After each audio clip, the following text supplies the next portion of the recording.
What's going on, YouTube? It's been a few months since I've last updated you guys on the 20-gallon rebuild. A few months ago, I lost everything in my tank due to an ammonia spike from using silicone that wasn't fish safe when trying to build a sump. I was unaware really of anything building sump wise, and I didn't really know anything about silicone. I didn't know that silicone was ammonia cured, so I lost everything in that tank. And then fast forward to me getting some more rock for the tank, and apparently it was too much weight, and then the bottom of the tank cracked, and then I got this tank set up, and now this one's been going for a couple months now, and I'm finally starting to be really happy with the way it's looking. I've got a lot of stuff for it. The tank's doing well. So let me just kind of give you guys a real quick update on everything that is going on in this tank. So a big thing that I am seeing, I had a huge algae outbreak. Tested nitrates, they were about 40 ppm. I'm not sure why. I didn't really have that big of a cleanup crew. So I did a 10-gallon water change on this tank, and as you can see, the sand is pretty much crystal clear. I have some algae on the rocks, but I mean, that's to be expected, but a lot of that has died off. I have a little bit of hair algae in the sand, but the crabs and the shrimp have been picking at that. So I'm hoping that'll go away soon. I'm getting some algae on the glass, normal, saltwater tank stuff. But I've noticed that there's a ton of copepods on my glass now, so that's a really good sign. Getting a really big spike of those, which is good to see. Let's talk about inhabitants real quick. So if you can see them right there, that is one of my 3 sexy shrimp. The other 2 hang out right here, and this hammer coral. So I have 2 more in there, as well as the sexy shrimp right there. I have added a ton of corals to this tank, as you can see, and I have a rose bubble tip anemone. Super, super excited to have one of those. I know you kind of want to wait 6 months till your tank's established, 6 months to a year. The tank had been set up in total for about 8 months. The rock never lost any of its beneficial bacteria, so with the way the tank was going, I felt comfortable enough to do it, and I run the risk of something happening in the tank stability swings, but I was comfortable doing it, so I ended up getting it. We got a new wave maker on the tank. I forget what this wave maker is called, the Higer something, but it's programmable, as you can see, and throughout the day it's on 40% power, and that's providing plenty of power for this tank, a nice steady flow across the entire tank. And it cycles the waves that it does, so it's just like random at some parts of the day. I don't know, it has select presets, I believe, that it already has on it, but I just know that I have it programmed for burst, and I have it on 40% power, and it's done really well compared to my other power head that I had. I think it was just way too much flow in the tank, and certain areas of the tank were getting way too much flow, and I noticed that my female clownfish was only pretty much staying in this corner, and every time she would try to go towards the middle of the tank, she would get blown back. So at that point, I knew I needed to get a new power head, one that was that I could dial down a little bit, and it's done really well. I just picked up this black clownfish today. She's been by herself for about 2 months now.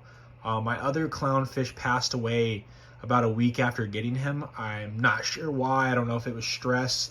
By the time I found him, he was pretty much completely tore up by the crabs, so I really don't know what happened to him. But I didn't think it was any aggression, because she never showed any signs of being aggressive towards him, and she has shown absolutely no signs to this black clownfish right here at all. She's pretty much took to him right away. They didn't even fight. I mean, it was like just straight up, like he just submitted instantly, and they've been swimming together for the last couple hours. So that's really cool to see, and I'm hoping they'll pair up at some point, and to especially watch them both grow, it'll be really cool. So some of the corals that we have in here, the red mushroom is doing phenomenal. It's getting really big, really fat, really fluffy, looking really healthy. The Paulson Xenia, I have it up here, hoping that it'll kind of take over those top rocks. GSP is looking really good. Ever since the last couple weeks, since I've kind of got this tank, the nitrate levels, ever since I did that 10-gallon water change, it kind of just reset everything. I've been feeding just a little bit every single day, and I noticed when I was feeding pellets that my nutrients would just go out of whack. So I just completely stopped feeding pellets, period. I only feed frozen mysis and frozen brine shrimp. For some reason, the pellets, I don't know if it was it just seemed like there was a lot of waste left over, and part of it was probably the fact that I didn't have a cleanup crew in here. So I've added 12 hermit crabs in here. The sexy shrimp really aren't much of a cleanup crew. I mean, kind of, but I added those just because they're pretty cool. So we got that. Sorry, I'm kind of rambling on, guys. I'm pretty excited. The tank, you know, was looking pretty bad a couple months ago, and I had it looking really good 5-6 months ago. And then after that crash, I just got really unmotivated, and I'm just really happy to see that persistence paid off and the tank's doing well again. Picked up this 4-headed frog spawn, not frog spawn, daggone it, hammer coral. I've been wanting one of those for a while. I might eventually get a frog spawn in here, but I don't want to take up too much of the sand space because I do have a 2-spot goby in here. Have no idea where he's at the current moment. I just saw him a couple hours ago, but really tiny guy, but I want to make sure he has plenty of sand to sift through, as he likes to do that all day long. I got this beautiful blasto. That was one of the corals I had before the tank crashed. I just got this candy cane coral today. Super, super vibrant, super pretty. I got this 5-headed Duncan. It's like 5 or 6 heads on this Duncan coral. And then I got the rose bubble tip anemone. And that sexy shrimp is just chilling over there by it. He's taken to that anemone. I added him last. I actually had these 2 sexy shrimp over here about a week before I got this one. So the tank is doing really well though as of right now. Nutrients are staying good. I'm feeding just a little bit every single day. I used to feed every other day, but switched it up to feeding every day. Keep the fish aggression down because I'm worried that the shrimp, if wasn't well fed enough, my cleaner shrimp, that he could actually come after the sexy shrimp. So I've been keeping the tank super well fed, and that dude is a pig. Let me tell you, he's a pig. That cleaner shrimp has gotten so big over the last couple months. It is ridiculous, but absolutely freaking massive cleaner shrimp. I got him, I believe I got him from my local fish store, and he was very tiny when I got him, and now the dude is just absolutely massive. Maybe I should rename him to Hulk, but that's pretty much it, guys. I do have a clown goby in here, I think.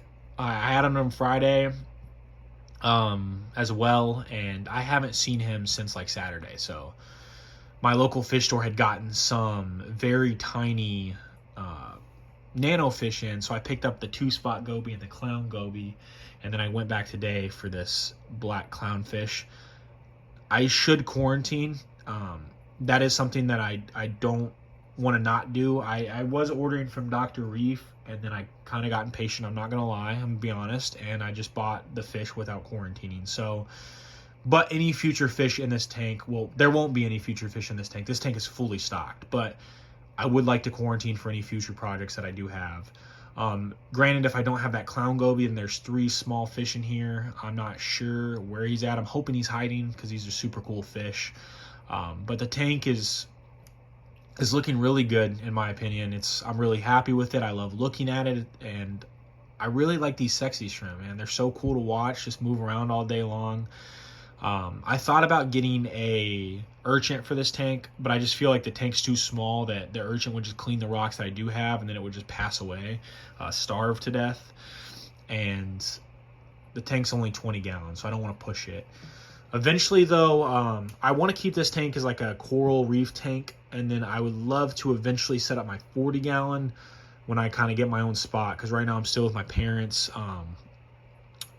waiting for that market to crash, you know. But I would love to set up that 40 gallon, and the whole purpose I would want that is maybe a dwarf lionfish and a puffer fish. The Valentina puffers, I believe they're called. I would have to do more research on the dwarf lionfish. I know I've seen people do it in a 40 gallon, but I'm not sure if you're really supposed to do that.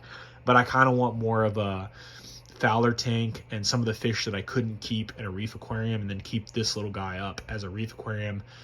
My favorite fish in the hobby are clownfish, and that tends to be what I have in pretty much all of my tanks. So it'd be nice to have a tank that doesn't have clownfish, and I can explore some of the other fish in the hobby. So sorry I'm rambling on here, guys. Let me know what you think of the tank. I think it looks great. I'm really happy to see. I'm really looking forward to seeing the growth, as I should say, in the next couple months. So I think in a year we're gonna have something really special here, as long as you know, knock on wood, no more tank crashes, no more sumps in my future, that's for sure. Thank you guys so much for checking out the tank. Hope you enjoyed the video. Catch you in the next one. Peace.